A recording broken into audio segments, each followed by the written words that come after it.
Hola amigos, aquí les habla el Libertario Federador en su canal Café Sin Filtro y me estoy tomándome mi café, un café ecuatoriano exquisito. Hoy día vamos a hablar de un tema que a mí me encanta, que a mí me impactó mucho en mi vida y en mis ideas. Y espero que a ustedes también les guste. Se llama Aldous Huxley. Es un autor inglés y escribió un libro que se llama Un Mundo Feliz. Vamos a ello. Bueno, continuando mi café, Aldous Huxley es un escritor inglés nacido en la zona metropolitana de Londres, no en Londres mismo, en 1894. Es el tercero de cuatro hermanos y su familia es una familia de intelectuales. Incluso tiene un medio hermano, ya que su papá se casó dos veces, que se llama Andrew Huxley, que es premio Nobel de Medicina. Aldous Huxley, cuando él era chico, tuvo un problema a la vista. De hecho, se quedó ciego durante 18 meses, recuperando la vista en un ojo y dejándola parcialmente ciego en otro. Aldous Huxley también es una persona muy intelectual, pertenece a esa élite intelectual, de los grandes intelectuales, los que los ingleses llaman los highbrow, digamos, que son gente culta, inteligente, intelectuales de alto nivel, que se las saben todas, y pertenece a este grupo de Bloomsbury, que era la élite intelectual de la época en Inglaterra. Aldous Huxley también se casó dos veces, tuvo un hijo y desafortunadamente murió en Estados Unidos, en Los Ángeles, en 1963 a causa de un cáncer que le dio en la laringe.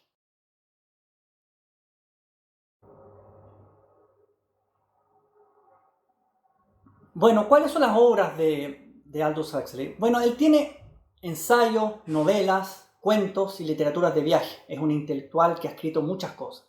Pero me quiero referir específicamente a las novelas. Hay una de las novelas que es la más ambiciosa y sofisticada de él, que se llama Contrapunto, que en inglés se llama Point a Counterpoint. Después tiene otra, también conocida, que se llama Ciego de Gaza. Está La Isla, que también está considerada entre las novelas más importantes que tiene él. Y por último, me quería referir a Un Mundo Feliz.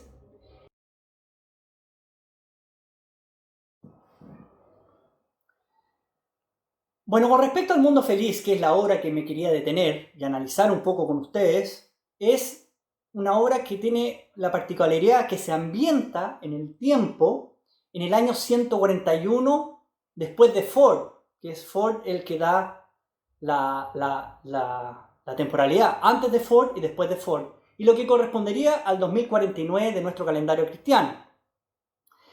La política de este mundo es que existe un único Estado mundial, un gobierno con 10 controladores por región establecidos en diferentes ciudades claves. Ahora, hay islas como Islandia y la isla Malvinas que tienen pocos recursos y son consideradas como zonas malas. Y esta es una especie de globalismo mundial, en este caso. Bueno, la sociedad en esa época del libro, de esta ficción, las personas no nacen, sino que son incubadas y de hecho están categorizadas por castas que se definen por letras griegas. Están los alfas, los más inteligentes, los más altos, los betas, los gamas, los deltas y los epsilon. Estas clases o estas castas están condicionadas para ser felices a su manera y no se resienten con los demás castas. En el fondo no hay una especie de competencia entre ellas. Cada casta está contenta con su posición y estado. En las zonas malas están todas las personas que no encajan en estas castas y son los llamados salvajes, están en ciertas reservas. Existe otra cosa particularidad, es que hay una droga que todo el mundo consume en esta sociedad que se llama soma y que cada vez que hay algo que sale del rol, se toman esta soma para sentirse mejor. Es una especie de droga recurrente que buscan las personas para sentirse bien y poder interactuar con las demás. Ahora, vamos a los personajes.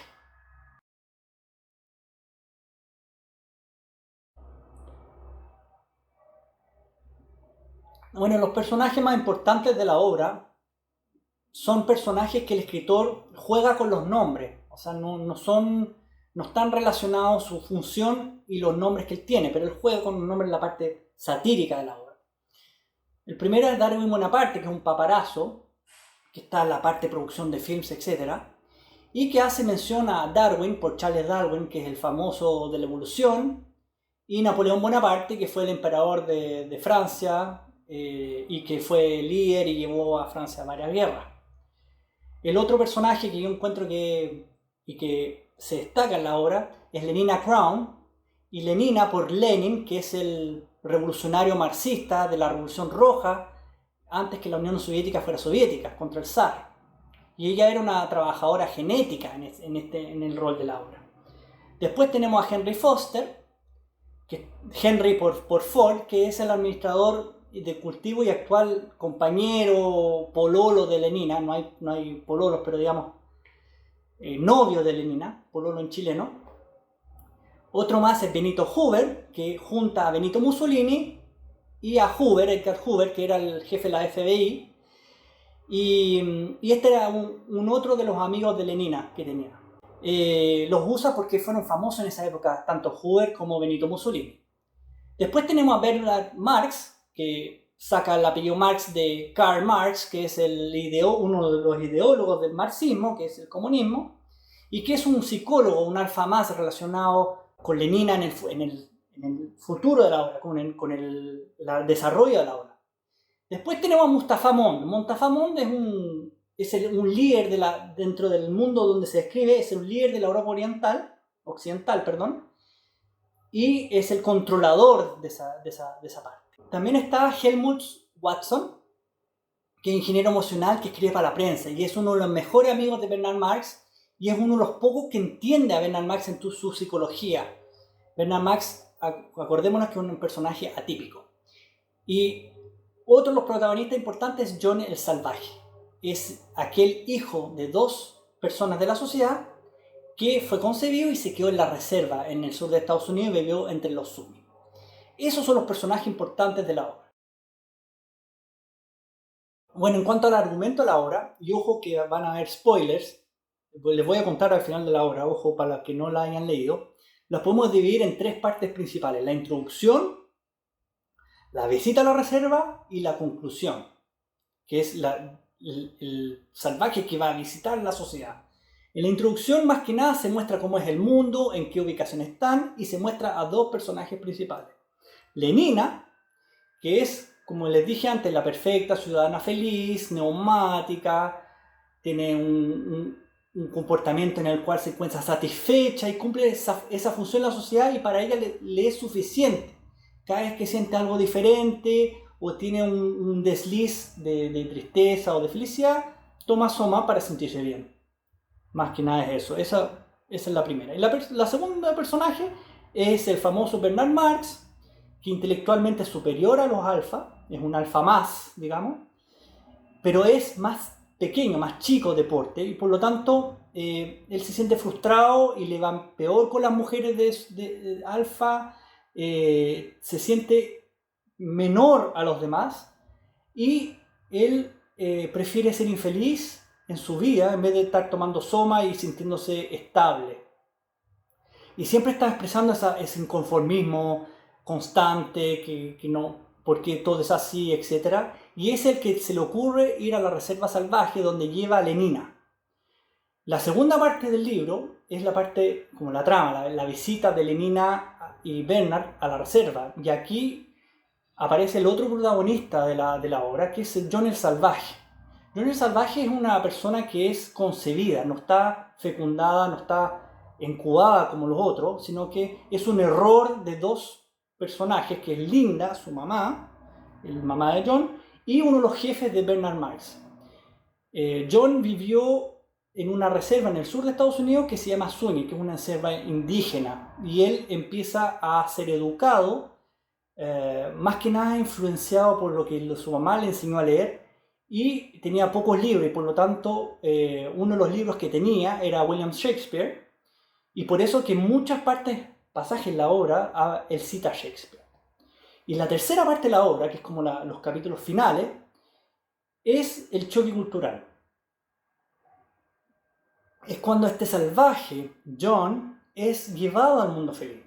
Entonces, lo interesante en la psicología son los problemas que se producen entre estos dos mundos opuestos, un salvaje que está acostumbrado a vivir en libertad, con esta sociedad que todo el mundo es plano.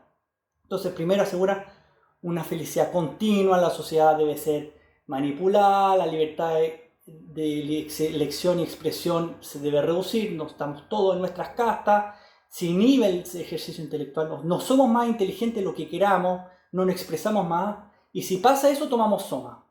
Y los ciudadanos son, entre comillas, felices, estables. Y John considera que esto es una felicidad artificial, que es inducida, sin alma, es como plana, no hay exaltación de felicidad. Y por último es la libertad de elección.